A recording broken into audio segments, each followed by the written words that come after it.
On my birthday, my girlfriend set off the most dazzling fireworks for her childhood sweetheart. A passerby captured the moment on video and quickly uploaded it online, where it went viral, garnering an endless stream of well wishes. Her friends joked about me, asking, "What do you think about this?" I replied, "In theory, I just watched it. What else could I do?" My video spread like wildfire online, with the comment section filled with praise for them as a perfect match. As I listened to the joyful laughter of the fireworks in the video, the feast in front of me only made my heart sink deeper. It was my birthday, and Isabella had promised to come home early to celebrate with me, but she called in the afternoon to say she had an unexpected engagement and would be late. I believed her and was still looking forward to celebrating my birthday with her when she got back. Little did I know, her engagement was to accompany her childhood sweetheart, Victor, in setting off fireworks. How ironic it was.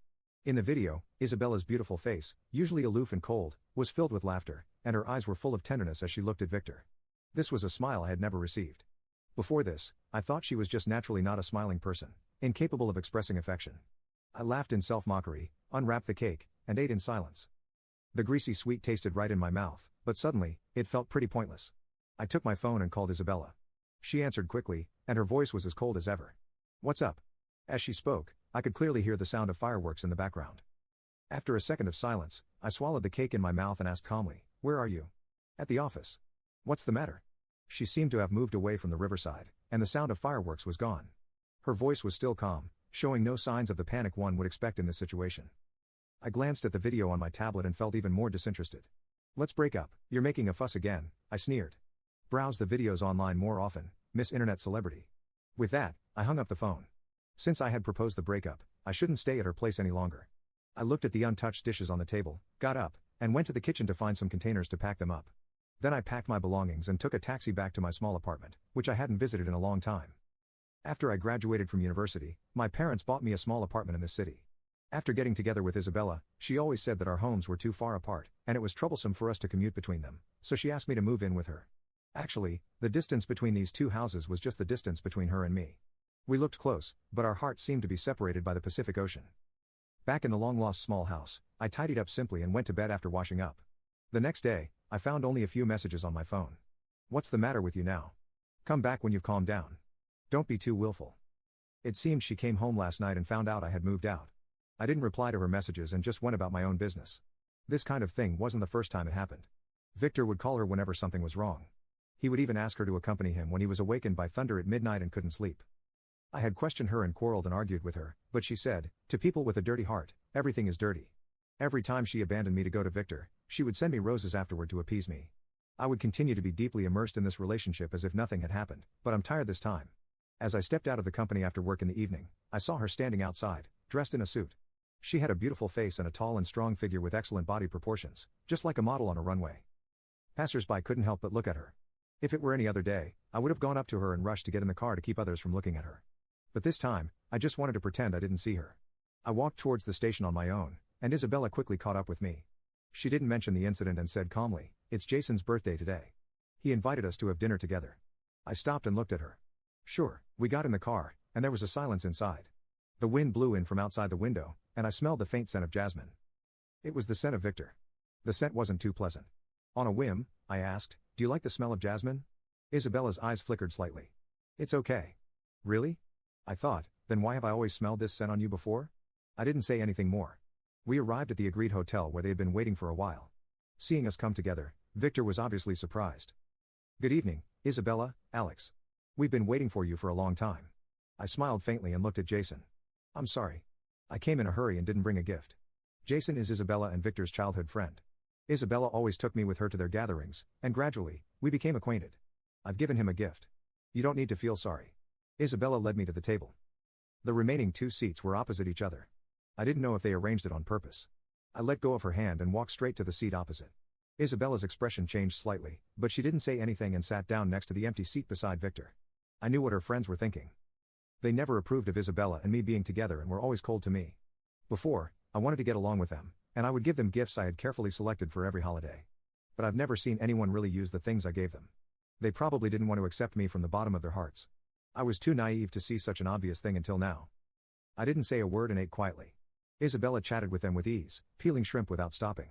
She never eats seafood unless someone peels the shell for her, and she will reluctantly try a bit because she finds it troublesome to peel it herself. However, she didn't mind the trouble now.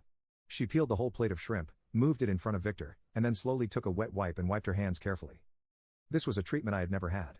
Seeing this, I felt depressed. I decided to let her go, but I still felt sad when I really saw her like this. Jason also noticed her actions. He looked at my expression and nudged Isabella, teasing, "Don't favor one over the other. Peel some shrimp for your boyfriend too." Isabella seemed to realize it for the first time, looked at the empty plate on the table, and said, "Order another plate." "No." I took a sip of my drink and said calmly, "I don't like shrimp." "How about fish then?" "I don't like it." Isabella looked surprised, seemingly not expecting me to say this without hesitation. Meeting her gaze, I took a napkin and calmly wiped my mouth and stated, "I don't like anything you said." "Alex, are you angry?" Adrian said cautiously. "Why don't you eat this plate of shrimp?" "Please don't be angry with Isabella." Her tinted lip made me look like the bad guy. "How could I be angry? Please enjoy your meal. I just remembered I have some unfinished work, so I'll take my leave." With a calm smile, I picked up my bag, ready to leave. "Come on. Are you still upset about Isabella setting off fireworks for Victor?" Jason mentioned deliberately, his face filled with provocation. Hearing him bring this up, Victor spoke up. "I'm sorry, Alex. I was in a mood back then, and Isabella just wanted to cheer me up with that." "Isabella, you should apologize to Alex." Isabella frowned upon hearing this. "I just set off some fireworks. Why should I apologize?" Her words caused the atmosphere to freeze. Victor smiled subtly at me from where she couldn't see, as if silently declaring her possession over Isabella. It was laughable. The person who did wrong had no idea that she was in the wrong. Just like before, she never realized her own faults. She thought she could just casually appease me and move on from this. I smiled. "Yes. You're right.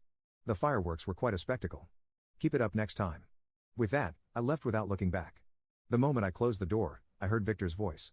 "Isabella, go apologize quickly. Alex is obviously angry. Don't mind him. He'll be fine in a few days." Her words stabbed at me like a sharp sword. What on earth had I done before to make her so confident? I walked out of the hotel slowly. The cool breeze of the early autumn night was refreshing. I strolled along the bustling streets with couples passing by, their affectionate displays genuinely enviable. Before Victor came back, Isabella and I were just like them. We held hands tightly, unwilling to let go for fear of losing each other. So why did things turn out this way? I felt heavy breathing, a bit suffocated. Seeing an ice cream truck on the side of the road, I thought for a moment and bought an ice cream. The moment I got the ice cream, I suddenly remembered her words vaguely. "You know, you did something amazing today for not eating ice cream, but you still can't resist it." I took a bite in a daze, and it was salty.